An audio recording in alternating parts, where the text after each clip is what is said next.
connais la citation, pas de bras, pas de chocolat. Bah t'as pas de hanche, pas d'épaule, pas de pivot, pas de boxe. Bah parce que tu peux pas boxer comme ça, tu vois. Ça c'est la marche de l'empereur, ça on le connaît, hein, d'accord.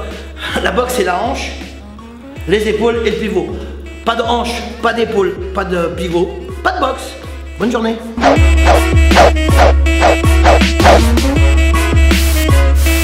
Bonjour à tous et à toutes, j'espère que vous avez passé une super semaine. Moi ça fait du bien, je suis un petit peu en vacances. Je me repose, regardez. Ça se voit ou pas, regarde. Voilà, je me repose. Bon, aujourd'hui on va voir une vidéo assez intéressante, c'est une vidéo technique sur le comment, du pourquoi, des petits détails qui font que votre boxe va être de mieux en mieux, va être meilleure. Vous allez progresser grâce à ces petites choses qui vous donnent de l'impulsion, qui vous donnent un plus dans votre boxe pour vous améliorer. On va parler des épaules, des hanches, du pivot, on va parler de l'aspect technique en profondeur. On va voir ça tout de suite. Qu'est-ce qui fait qu'une technique soit efficace? Outre le fait de l'anticipation, de l'expérience, d'anticipation, donc le timing, le placement, la précision, il y a aussi la technique en elle-même. Alors, dans la technique, il y a tous les mouvements techniques, que ce soit les bras, donc les bras, les poings, les coudes ou les jambes, les coups de pied ou les coups de genoux. Il y a un travail indispensable et indissociable de la hanche, de l'épaule et du pivot de la jambe. Donc il faut bien comprendre une chose, que lorsque vous mettez un coup de poing, un coup de pied ou un coup de genou ou un coup de coude, il faut impérativement, il faut obligatoirement utiliser la hanche pour donner de l'impulsion au mouvement. Il faut accompagner le mouvement, ça veut dire que lorsque vous mettez un coup de poing, il faut accompagner le mouvement avec les épaules. Mais lorsque vous accompagnez le mouvement avec les épaules, vous envoyez également la hanche et le pivot de la jambe. Ça veut dire que je ne travaille pas uniquement avec le bras ou uniquement avec la jambe, je travaille également avec le corps. Ça veut dire que je donne de l'impulsion, je donne de la vitesse, je donne de la force, je donne du bonheur au mouvement. Je donne tout ce qu'il faut pour que le mouvement soit le plus correct possible, le plus, entre guillemets, bien entendu, parfait. Ça n'existe pas, mais presque. Donc là quand je fais un coup de poing, donc j'ai le corps ici, là, le coude collé au corps, et là, je vais venir travailler avec les épaules. Tout vient tout vient des épaules, regardez, hop, et des hanches. Il ne faut pas verrouiller les hanches, il ne faut pas les retenir, il ne faut pas verrouiller les épaules, il ne faut pas verrouiller le pivot de la jambe. Donc il faut accompagner le mouvement avec les épaules, regardez. Par exemple, lorsque je mets un coup de coude, je suis là, je mets un coup de coude, je ne fais pas ça, parce que je ne travaille qu'avec la partie avant du bras, donc à partir de l'avant-bras. Donc là, si j'envoie le coude, je vais envoyer automatiquement et les épaules, et les hanches, et le pivot. Ça veut dire que je vais donner de la vitesse, de la force, de l'impulsion. Je vais donner tout ce qu'il faut à mon mouvement technique pour qu'il soit efficace. Pour ne pas s'arrêter sur le coup. Par exemple, si je fais hop, moi j'en vois très souvent, il y en a qui mettent des coups de coude, ils font ça. Donc bon bah là mon adversaire il est là. Si je fais ça, bon bah je touche rien ou presque. En revanche, si j'envoie les épaules, si je suis le mouvement dans la bonne trajectoire, par exemple je travaille avec le bras droit, mon épaule droite je vais l'envoyer vers la gauche et mon épaule gauche je vais l'envoyer en arrière. Vous voyez, ça va donner un mouvement d'amplitude beaucoup plus intéressant, beaucoup plus logique. Ça veut dire que quand je fais ça, c'est la même chose que lorsque je vais chercher quelque chose ici sur la table. Par exemple, je fais, ah, bah, je vais prendre ça, en imaginant que je ne puisse pas m'approcher de la table. Bon, bah, je vais saisir avec le bras, mais lorsque je saisis quelque chose avec la main sur une table, je ne fais pas ça. Je ne retiens pas les épaules, je ne verrouille pas, je relâche. Et voilà, vous voyez, tout ça de manière très naturelle. C'est pourquoi le Muay Thai, c'est un art de combat naturel. Parce qu'on se doit de faire des mouvements et des choses de manière très naturelle. Sans bloquer ni les hanches, ni les épaules, ni les pivots de la jambe. Donc là, par exemple, quand j'envoie le mouvement, ici, je ne retiens pas. Donc ma cible, elle est là, face à moi, d'accord? En imaginant que la cible soit ici. Donc là, ce que je vais faire, il y a un point A, il y a un point B, c'est la cible, et un point C, c'est après la cible. C'est la post-cible. Donc ici, je fais un coup de coude, hop, j'arme, regardez, hop, j'envoie les épaules, hop, je balance la hanche avec l'épaule, mais de manière très naturelle, encore une fois. Ça veut dire 1, 2, 3, tout ce côté droit de mon corps, il va venir accompagner légitimement, naturellement, et de manière de manière un peu explosive. Boum. Vous voyez? Alors là, je pars, la cible est ici, hop, j'arrive ici et je relâche. Vous voyez? Là, par exemple, de l'autre côté, je fais pas ça, hein, où j'emmène pas le corps en arrière, où j'emmène pas le corps sur les côtés. Je laisse bien travailler mes hanches. Je retiens à aucun moment ni les hanches, ni les épaules, ni le pivot. Vous voyez? Tac. Donc la boxe, le Muay Thai, c'est ça. C'est ça. Vous voyez? Il ne faut pas travailler de manière large, il faut travailler de manière le plus courte possible. D'accord? Ici. Vous voyez, c'est ça. Bam. Hanche, épaule, hanche, pivot. Pah. Pah. Vous voyez? Donc là, par exemple, je suis ici, je vais me mettre de profil, je vais balancer un coup de genou. Lorsque je balance un coup de genou, je ne retiens ni la hanche ni l'épaule. Je ne fais pas ça. Vous voyez, là, je retiens. En plus, je ne monte pas sur la pointe des pieds. Donc là, ça, c'est pas un coup de genou. C'est un coup, mais pas de genou. Ou alors, c'est juste le genou qui se lève. En revanche, si je monte bien, j'envoie bien l'épaule et la hanche.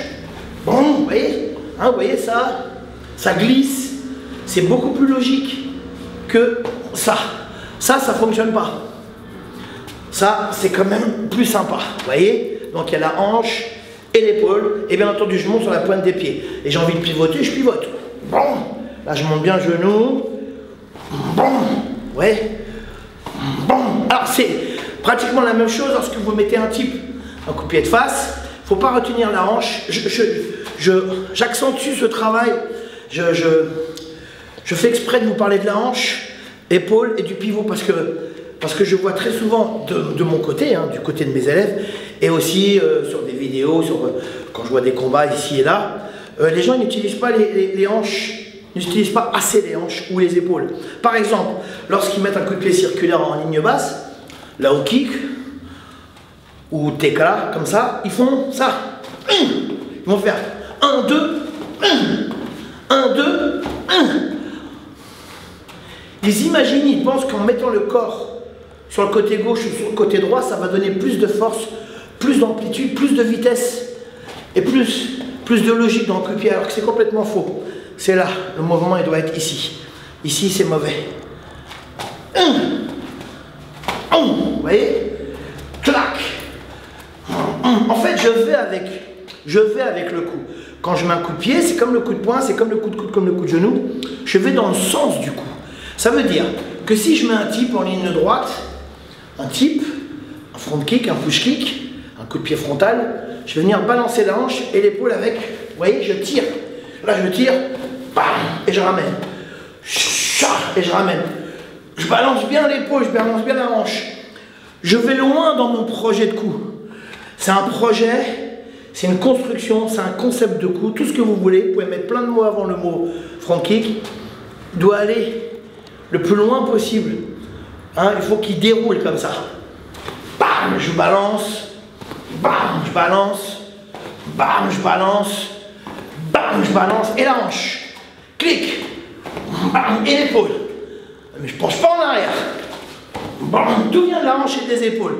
Alors vous pouvez légèrement un petit peu pencher en arrière, très légèrement, si vous avez du mal avec votre bassin, parce que c'est vrai qu'il y a des gens qui sont moins souples du bassin que d'autres. Bon ben ça c'est une génétique, voilà, on ne peut rien y faire. Bon, à eux de travailler plus que les autres, mais tac, tac, tac. Alors si lorsque vous mettez un coup de pied, vous déhanchez au maximum, c'est pas grave. Vaut mieux déhancher plus que pas assez, c'est pas grave. Alors en revanche, lorsque vous mettez un coup de pied ou un coup de genou, si vous mettez la hanche, ne retenez pas l'épaule. Vous retenez l'épaule, il faut donner l'épaule avec. Vous voyez? Là. Là. Vous voyez sur le genou? Tranquille, sans force. Et il monte tout seul le genou. Encore une fois. Je me mets de profil. Là, je vais faire un crochet du gauche. Là. Là, je vais venir travailler avec mes deux épaules, avec mes flancs, avec la rotation, c'est un mouvement rotatif du bassin, et les pivots. Alors bien entendu, il faut que je lève le talon pour pouvoir pivoter. Sinon, je ne peux pas pivoter, hein. Je suis bloqué au sol. Là, regardez, un ici, boum, plus logique. Voilà, là, je vais prendre un medicine ball. Medicine ball, c'est une balle en cuir qui pèse 3 kg. Et là, moi ce que j'aime bien faire travailler à mes élèves, c'est ce mouvement-là. Apprendre à... C'est-à-dire que, faut pas que le coude y tombe, on va venir poser son bras à l'horizontale, choper la balle, envelopper la balle ici, la main en protection, et là faire des mouvements rotatifs, sans monter, hein. Faut que ce soit bien horizontal, hein. L'horizon hein, c'est comme ça, hein. Parce que bon, c'est vrai qu'il y en a pour certains, l'horizon c'est comme ça, ou l'horizon, il n'y en a pas. Là, ici, hop, hop, j'aime bien ce mouvement, hop, hop, hop. Donc ça fait quoi? Ça fait quoi? Ça fait ça. Tac, tac, tac. Hop, regardez les hanches, les épaules. Donc quand vous mettez un coup de pied, je vais mettre le coup de pied, je ne penche pas le corps. Je ne fais pas comme certains ou certaines qui font, hop, qui vont tout de suite pencher le corps à gauche ou à droite, en pensant que le coup de pied il sera délivré plus facilement. Le coup de pied, il n'est pas libre, il est bloqué. Donc là, puis en plus, quand vous penchez à gauche ou à droite, votre adversaire, il peut lire ce que vous allez faire. Là, je suis là, hop, ici, hop, ici, tranquille, hein, les hanches et les épaules. Donc vous voyez, ça va être comme ça ici, bah, le coude serré à l'intérieur ici, et là, c'est venir travailler avec les hanches et l'épaule et le pivot de la jambe arrière. Hein. Comme ça, je donne, hein, j'accompagne le mouvement, hein, je balance, parce que sinon je suis trop court. Vous voyez, si je 1, 2, je suis court. Là, bon, là, et bien, faut pas ouvrir. Quand vous ouvrez, c'est parce que vous n'utilisez pas assez les épaules et les hanches. Alors moi, je dis ça, c'est facile, hein, mais c'est vrai que quand on fait du sparring, du combat et tout, on ouvre et tout. C'est difficile de penser à tout, hein, il faut beaucoup d'expérience. Donc ici, à l'intérieur, ici, regarde. Ici, pareil, là on est là en garde, ici, hop, regarde, hop, ici avec la pointe, hop,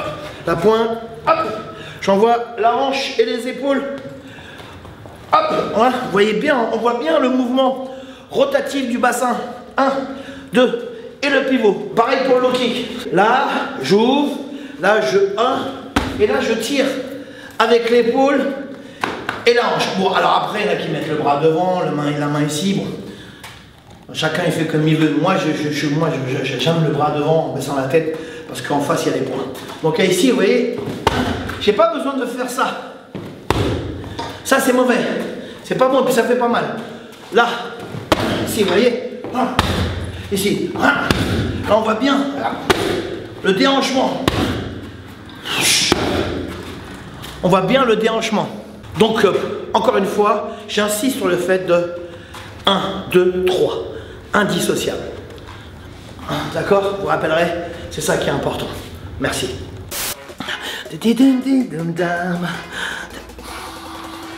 Ah, pardon. Non, je croyais que je me croyais sur... je croyais que j'étais en train de me faire un profil sur Instagram. Enfin bref. Voilà, j'espère que cette vidéo vous a plu. Vous avez vu hein, les petits détails techniques. Il y a un grand entraîneur qui est décédé malheureusement. C'était l'entraîneur de Mike Tyson, il s'appelle Cus D'Amato. Il disait, ce sont les petits détails qui font les grands champions. N'oubliez pas ça. Moi, je suis toujours à la recherche de la beauté gestuelle, mais aussi de la technique hein, en profondeur. C'est toujours de m'améliorer. J'essaie toujours d'apprendre. Voilà, j'espère que cette vidéo vous a plu. N'hésitez pas à la partager. N'hésitez pas à laisser des commentaires sympas. Les commentaires... Bon bah les commentaires dégueux, nous on zappe, hein, ça sert à rien, parce que avec Mamad et les autres, on n'est pas là pour buzzer, nous on est là juste pour, j'arrête pas de le dire, à partager. Donc moi si je vous parle de boxe et tu me parles de mon oreille, ou tu parles de la truc, ou tu parles du mur, ou tu parles de ouais mais pourquoi t'es comme ça, laisse tomber, ça on enlève, donc c'est même pas la peine. Partagez la vidéo, mais de force. Genre si le mec en face te dit non mais j'ai pas envie de la vidéo de la minute Muay Thai André Zetoun, si tu regardes, tu partages, tu obliges. Et si tu as besoin, moi je t'envoie des potes, comme ça on l'encercle. Voilà. Bah oui, parce qu'à un moment ou un autre, il faut regarder la minute Muay Thai, parce que si tu regardes pas la minute Muay Thai, qui c'est qui va la regarder, hein? Bah nous on la connaît, hein. Bonne fête. 2025, ça va être très sympa 2025. 2024, c'était sympa. 2025, ça va être très sympa. Bon, d'abord, parce que d'abord, je suis pas devin et je suis pas magicien, mais je pense que ça va être sympa à condition d'être positif. Voilà. Je vous souhaite une très belle semaine à toutes et à toutes. et que la lumière éclaire vos pensées. Moi, t'as une montre.